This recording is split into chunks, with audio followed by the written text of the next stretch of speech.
Hello, சொல்லு ஹரீஷ். சஞ்சய் எப்படிடா இருக்க? நல்லா இருக்கேன். நீ எப்படி இருக்க? நல்லா இருக்கேன். போனதுலேருந்து ஒரு ஃபோன் கூட பண்ணல, நீ எங்களெல்லாம் மிஸ்ஸே பண்ணல. அப்படிலாம் இல்லைடா, மிஸ் பண்ணேன் தான். பட் ஃபோன் பண்ணுற அளவுக்கு எனக்கு டைம் இல்லை. சரி, நீ சுற்றி பார்க்குற இடம்லாம் ஸ்டேட்டஸே வைக்கல. அது இப்போதைக்கே ஸ்டேட்டஸ் வைக்க வேணான்னு தான். அது மட்டும் இல்லாமல் அசோக் எப்படி இருக்கான்? நீயே கேளு. என்ன? அசோக் கான்ஃபரன்ஸில் தான் இருக்கான். ஓ, டே அசோக்கு, என்ன அப்படியே மூச்சு முட்டிட்டு நிற்கிற போலயே? அப்படிலாம் ஒன்றும் இல்லை, நல்லா தான் நிற்கிறேன். எப்படி இருக்கடா? நல்லா இருக்கேன். நீ எப்படி இருக்க? நல்லா இருக்கேன். என்னாச்சு, பையன் ஒரு மாதிரி பேசுகிற மாதிரி தெரியுது. ஆமாம்மா. டேய், இப்போ சொல்லு என்ன ஆச்சுன்னு. அட என்னடா, அன்னைக்கு ரம்யா கால் பண்ணியிருந்தா. ரம்யாவா? அதான்டா, ஊரில் என்னோட பிஏ. ஆமாம்மா, சொல்லு. அதான் அவ கால் பண்ணியிருந்தா, ஒரு ஃபைலை பற்றி கேட்டுட்டு இருந்தா. நீ தான் இப்போ அங்கே இல்லையே. அதான்டா நானும் சொன்னேன். அதுக்கு சொன்னா, இல்லை சார், நீங்கள் கிளம்புனதுலேருந்து அந்த ஃபைலை யாருமே பார்க்கல, ஸோ அதான் நீங்கள் எங்கேயாவது எடுத்து வச்சுருந்தீங்களான்னு கேட்கலான்னு கால் பண்ணேன் அப்படின்னா. சரி, நானும் சொன்னேன் இந்த மாதிரி கபோர்டில் போய் பாரு ரம்யா அப்படின்னு. அவளும் பார்த்து எடுத்துட்டா.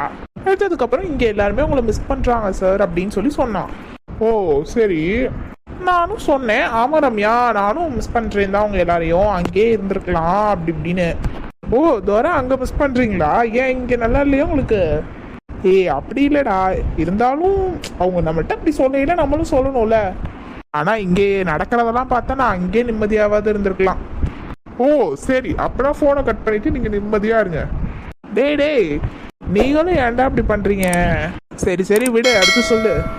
நான் அதை பேசிட்டு இருந்ததெல்லாம் பின்னாடி நின்று லக்ஷனா கேட்டுட்டு இருந்திருக்கா. போட அட்ரஸுக்கு. அப்புறம் என் கதை உங்களுக்குலாம் கிண்டலா போச்சுல. டேய், அவன் கேட்டதுக்கு அர்த்தம் அடுத்து என்ன ஆச்சு, விறுவிறுப்பா போகுதே அப்படின்ட்டு. அடுத்து என்ன, ஃபோனை வச்சோன்னே என்னென்னமோ லூஸ் மாதிரி உளர்னா. அப்புறம் அவன் படுக்கு போயிட்டா. என்ன உளர்னாங்க? அதான்டா, என்னமோ நீ ஊர்ல என்னென்னலாம் பண்ணிட்டு இருந்தேன்னு எனக்கு தெரியும் அப்படி இப்படின்னு ஏதோ சொன்னான். என்ன ஊர்ல என்ன பண்ணிட்டு இருந்தேன்னு அவளுக்கு தெரியுமா? அப்படிதான்டா சொன்னான். எனக்கு ஒண்ணுமே புரியல. டேய் ஒரு சரி, ஊர்ல ஏதாவது பண்ணி தொலைச்சியாடா? டேய், நான் என்னடா பண்ண போறேன்? டேய், யாரையாவது லவ் கிவ் பண்ணி தொலைச்சியா? அசோக், சஞ்சய் கேட்கறதும் கரெக்டு தான். அப்படி எதுவும் பண்ணி தொலைச்சியாடா? டேய் பைத்தியக்காரனுங்களா, ஏன்டா இப்படி படுத்துறீங்க? அப்போ இப்போ எப்பவுமே எனக்கு லக்ஷனா மட்டும்தான்டா. வேற யாரையும் நான் அந்த இடத்துல வச்சலாம் நினைச்சு பார்த்ததே கிடையாது, பார்க்கவும் மாட்டேன். அப்படியே ஏதாவது ஒன்று நடந்திருந்தாலும் நான் உங்ககிட்ட சொல்லாமல இருந்திருப்பேன். அதுவும் கரெக்ட் தான். என்ன செஞ்சு பண்றது தெரியல. ஆனா லக்ஷனா சொல்றதையும் அவ்வளோ சாதாரணமா எடுத்துட முடியாது. எதுக்கு அப்படி சொல்றாங்கன்னு தெரிஞ்சுக்கிட்டு தான் ஆகணும். அதுக்கு இப்போ இவனை என்ன பண்ண சொல்லலாம்? டேய், என்ன எதுவும் பண்ண சொல்லிடாதீங்க. இன்னும் 3 நாள் தான், ஊருக்கு வந்துட்டா நான் நிம்மதியாக இருந்துருவேன். சரி, அப்போ ஊருக்கு வந்தோடனே வேற ஒரு அலைன்ஸ் பார்க்க ஆரம்பிச்சிடலாம் உனக்கு. ஏன்டா, நான் நிம்மதியாக இருக்கிறது உனக்கு போதாத? அப்புறம் என்னடா, உன்னால் லக்ஷனாவே மறக்க முடியாது, ஆனால் லக்ஷனாவும் வேணும். அவகிட்ட போய் ஒன்றும் பேச மாட்டேன்னா அப்புறம் என்னதான் பண்ணுறது? டேய், என்னடா, நீங்கள் 2 பேரும் தானே சொன்னீங்க நீ எதுவும் பேசிக்காத, அதுவாகவே சரியாயிடும்னு. இப்போ எப்படி சொல்கிறீங்க? டேய், நாங்கள் தான் சொன்னோம்.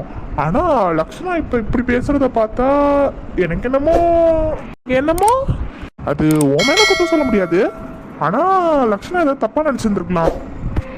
ஸோ நீ அவங்க கிட்ட டைரக்டா பேசினா தானே சரி பண்ண முடியும். டேய் லூசாடா நீ? உனக்கு ஐடியா சொன்னா நான் லூஸு. பின்ன என்னடா, நான் ஊர்ல இருந்து வந்ததுலேருந்தே நான் அவகிட்ட என்னாச்சுன்னு கேட்டுட்டு தான் இருந்தேன். அவ என்கிட்ட சொல்லணும்னா அப்பயே சொல்லியிருந்துருக்கலாமே, பைத்தியக்காரா. ஆமா சஞ்சய், அசோக் சொல்றதும் கரெக்டு தான். எப்படி பின்னாடியே சுத்திட்டு இருந்தான் என்னாச்சுன்னு கேட்டுக்கிட்டு. அப்ப என்னதான் பண்ணலாம், நீங்களே ஏதாவது சொல்லுங்க. சரி, என் கதையை பதிக்க விடுங்க. ஹரிஷ், எப்படி போயிட்டு இருக்குடா உனக்கு நாளெல்லாம்? எப்படி போகுதுன்னா? டேய், மேரேஜ் இப்போ பண்ணி முடிச்ச மாதிரியாடா பேசுற? போகுதுடா.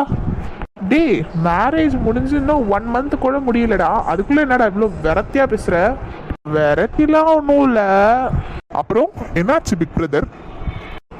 என் லைஃப்ல நல்லா தான் போயிட்டு இருக்கு. அடுத்து உங்க 2 பேர் லைஃப்பை தான் பார்க்கணும். டேய், என்னடா பேச்ச மாத்திர? எதுவும் பிரச்சனை நடக்குதாங்க? டேய், ஏன்டா வராத பிரச்சனையே வாவான்னு சொல்லிடுவ போலயே நீ. அதெல்லாம் என் லைஃப்ல ஒரு பிரச்சனையும் இப்போதைக்கு வரல. நீங்க எதுவும் உருவாக்காம இருந்தீங்கன்னா சரிதான். நாங்கள் என்னடா உருவாக்க போகிறோம் பாத்தியா சஞ்சய்? அதானே நாங்க என்ன பிரச்சனையை உருவாக்க போறோம்? நான் ஒரு பேச்சுக்கு சொன்னேன். நல்லா சொல்லுவேடா பேச்சுக்குன்னு. சரி, அதை விட கேரளாலாம் எப்படி போயிட்டு இருக்கு? உனக்கு எல்லாம் பிடிச்சிருக்கா? ஆ நல்லா பிடிச்சிருக்கு. இங்க சில ஃப்ரெண்ட்ஸும் கிடைச்சிருக்காங்க. அப்படியா? பேர் என்னடா? அது அருண் ஆயிஷான்னு ஒரு 2 பேர் அண்ணன் தங்கச்சி. ஓ, எப்படா கேரளாவில் சந்திச்சிங்க? அது நாங்கள் அப்படியே சுற்றி பார்க்க போகையில் ஒரு இடத்துல வந்துட்டு அந்த அருண் நான் சொன்னேன்ல, அவங்க வந்துட்டு தவறி விழுக போயிட்டாங்க. சும்மா தாங்கி பிடிச்சோம், அதில் ஃப்ரெண்ட்ஸ் ஆகிட்டோம். தாங்கி பிடிச்சா ஃப்ரெண்ட்ஸ் இல்லாமடா ஆவாங்க? ஆமாம்மா, எப்படி பண்ணாலும் ஃப்ரெண்ட்ஸ் ஆகிடலாம். பார்த்துடா, சில பேர்லாம் ஃப்ரெண்ட்ஸ் ஆகி தான் துரோகம் பண்ணுவாங்க. அதெல்லாம் நான் பார்த்துக்கிறேன். சரி, பூமாரிலாம் எப்படி இருக்கா? நல்லா இருக்காரு. அப்புறம் உன் ஃப்ரெண்ட் அந்த சந்தோஷ்லாம் எப்படி இருக்கான்? நல்லா இருக்கான் நல்லா இருக்கான். என்ன ஸ்வேதா? இதோ வரேன். டேய், நான் அப்புறமா உங்ககிட்ட பேசுகிறேன்டா. நடத்துங்க நடத்துங்க. கமிட் ஆகிட்டாலே இதுதான் ஒரு பெரிய தொல்லை. சரி சரி, ரொம்ப கலாய்க்காத, நான் அப்புறமா உங்ககிட்ட பேசுகிறேன். சரி சரி, போய் அண்ணியை போய் பாரு முதல்ல. டேய் அசோக், நீ ஒன்றும் ஃபீல் பண்ணாத, லக்ஷ்மணாவை எப்படியாவது பேச வச்சிடலாம். பார்ப்போம் பார்ப்போம். சரிடா, மணி ரொம்ப ஆச்சு, நீ போய் தூங்கு சரியா? இன்னும் 3 நாளில் வீட்டில் சந்திப்போம். சரிடா, பாய்.